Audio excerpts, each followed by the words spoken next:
Welcome back to the winter wonderland. Yeah, spring's not here yet.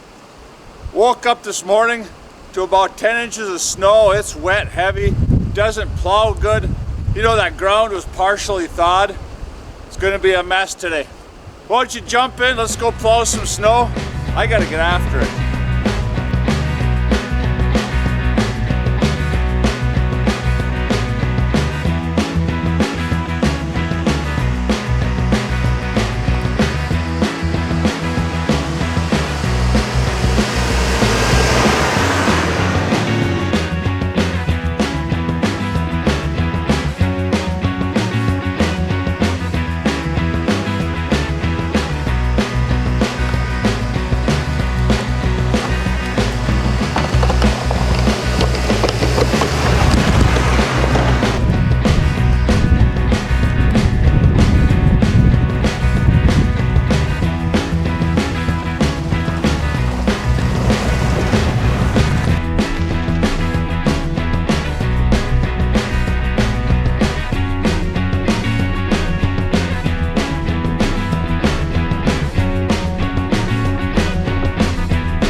It is not very nice out here today.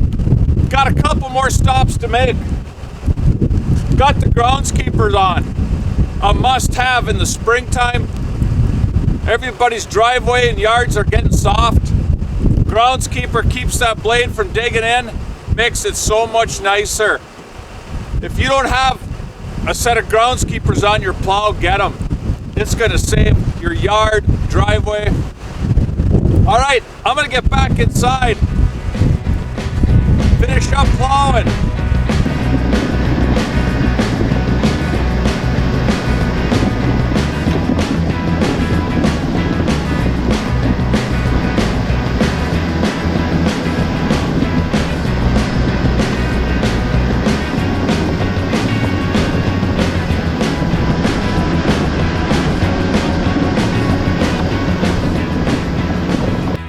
This is my last stop, and hopefully my last stop of the year. I hope we don't get snow again. I thought we were done, but spring snows, it always happens. So time for me to get in the house, get some lunch, call it a day. Hope you enjoyed the video. Snow plowing with Dish again. Until next time, thanks for watching.